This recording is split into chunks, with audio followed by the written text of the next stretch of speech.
A very good morning to everyone. Today we will learn about proteins, amino acids, type of amino acids, structure of proteins, etc. Proteins are the most abundant biomolecules of the living system. Chief sources of proteins are milk, cheese, pulses, peanuts, fish, meat, etc. They occur in every part of the body and form the fundamental basis of structure and functions of life. They are also required for growth and maintenance of body. The word protein is derived from Greek word proteose, which means primary or of prime importance. All the proteins are polymers of alpha amino acids. Amino acids. What are amino acids? Amino acid contains amino, that is NH2 group, and carboxyl, that is COOH functional groups. Depending upon the relative position of amino group with respect to carboxyl group, the amino acids can be classified as alpha, beta, gamma, and delta, and so on. Only alpha amino acids are obtained on hydrolysis of proteins. They may contain other functional groups also. Some of the amino acids are glycine, alanine, arginine, lysine, etc. Now, now amino acids can be classified into two different groups. First are non-essential amino acids and second are essential amino acids. The amino acids which can be synthesized in our body are known as non-essential amino acids.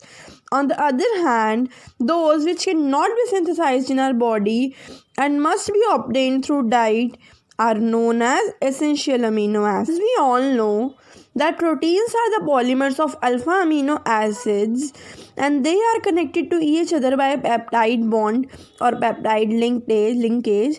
Chemically, peptide linkage is an amide formed between COOH group and NH2 group. The relation between two molecules of similar or different amino acids proceeds through the combination of amino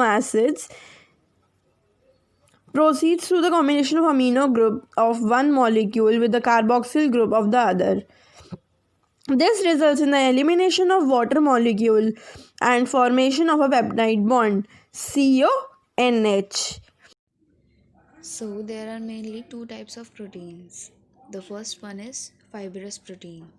They are made by elongated or fibrous polypeptide chains which forms filamentous and sheet-like structures. These kind of protein can be distinguished from globular protein by its low solubility in water. The roles of such proteins include protection and structural role by forming connective tissue, tendons, bone matrices, and muscle fiber. They consist of many superfamilies including keratin, collagen, elastin, and fibrin. Collagen is the most abundant protein which exists in vertebrate animal as tendons, cartilage, and bones. Globular protein. Globular protein are spherical proteins and are one of the common protein types. Globular protein are somewhat water soluble. The spherical structure is included by the protein's tertiary structure. Structure of proteins can be studied at four different levels. First one is primary, second is tertiary, third is tertiary, and fourth one is quaternary. Each level being more complex than previous one. So the first one is primary.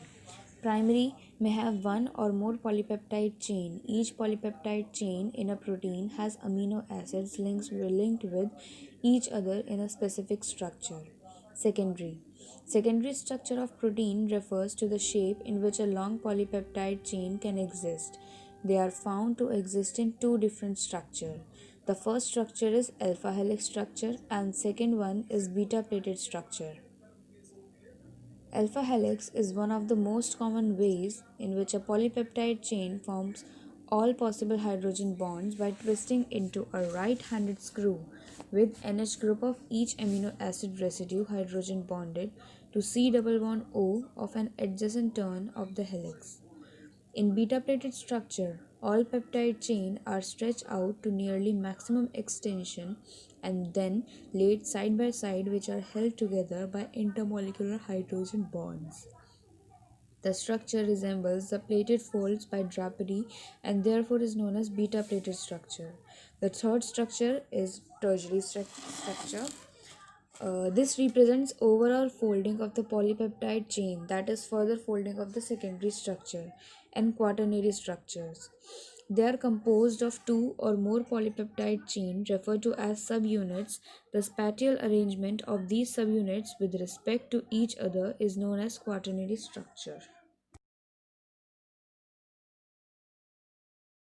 Denaturation of proteins. Denaturation of proteins involves the disruption and possible destruction of the secondary and tertiary structures.